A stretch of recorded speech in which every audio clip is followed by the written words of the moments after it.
Hello students, आज हमारा विषय है मार्क्सवादी उपागम, मार्क्सिस्ट अप्रोच। इस उपागम का लक्षण यह है कि यहाँ राज्य को राजनीति विज्ञान के फंडामेंटल विषय होने के तत्व को वर्ग युद्ध का अपरिहार्य अंग माना जाता है।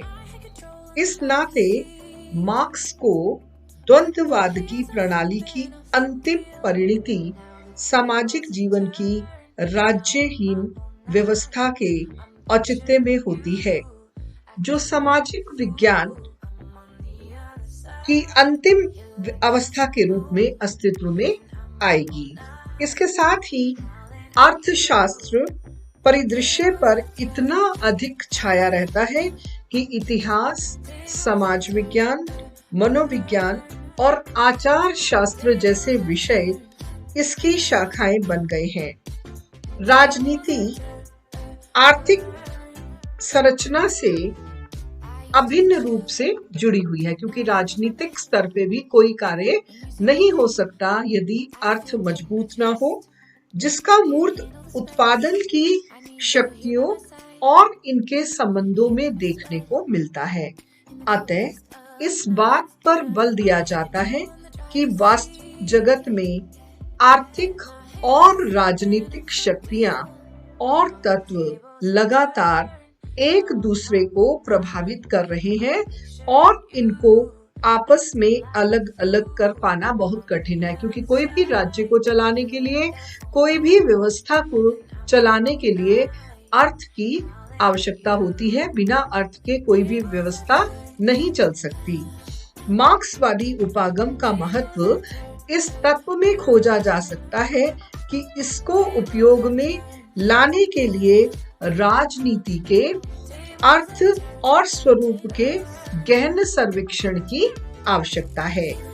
अध्ययन का केंद्र बिंदु राजनीतिक व्यवस्था की औपचारिक संरचना और उपसंरचना तक सीमित रखने की बजाय यह उसकी जड़ों तक जाने पर बल देता है। अतः इसमें कहा गया है कि आर्थिक व्यवस्था वर्ग संरचना का निर्माण करती है, क्योंकि वस्तुओं के उत्पादन, वितरण और विनिमय के साधनों में परिवर्तन होता रहता है। उसके अनुरूप ही दास, स्वामी, सामंत, सरदार, किसान, पूंजीपति, शोषित वर्ग, प्रभावशाली और प्रभावित वर्ग के संबंधों में परिवर्तन आता है, क्योंकि अर्थव्यवस्था में जो जैसा रोल निभा रहा होता है उसको वैसा ही स्तर, वैसा ही लेवल मिल जाता है। सत्ता के लिए संघर्ष राजनीति का मूल है, इसलिए इसका अध्ययन विरोधी वर्गों की टक्कर के संदर्भ में किया जाना चाहिए। समाजवादी समाज की स्थापना के बाद ये परस्पर विरोधी अवस्था समाप्त हो सकती है।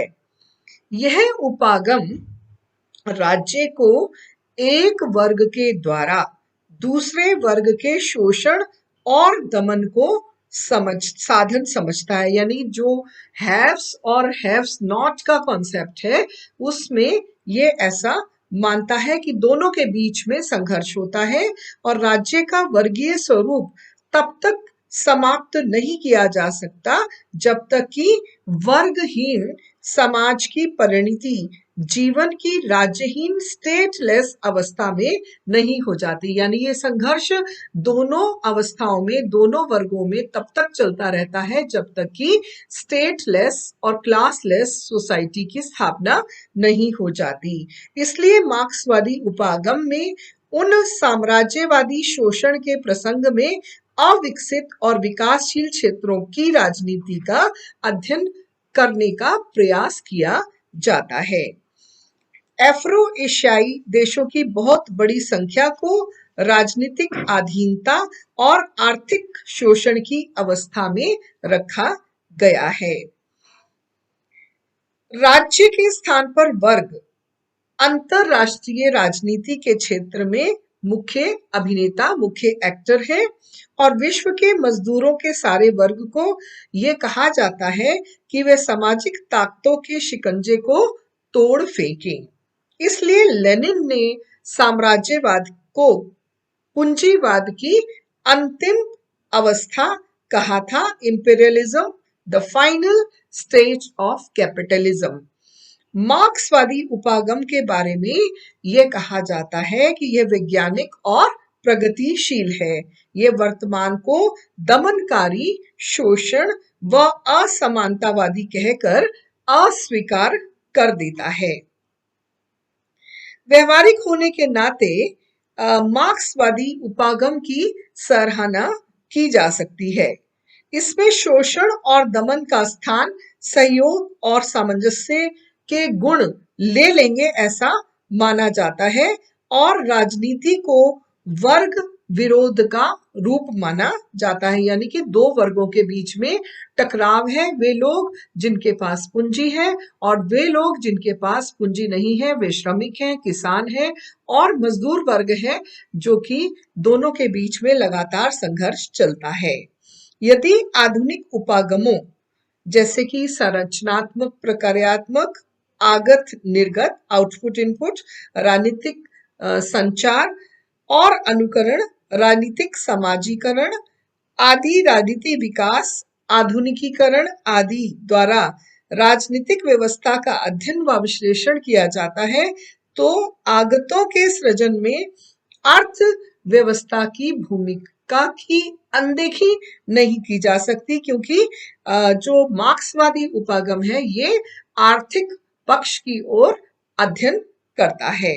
इस उपागम के परिप्रेक्ष्य इतने अधिक दृढ़ हैं और समर्थक जो है इसके विशिष्ट कार्य से कार्य करते हैं, लेकिन राजनीति के वैज्ञानिक अध्ययन पर इसका प्रभाव पड़ता है।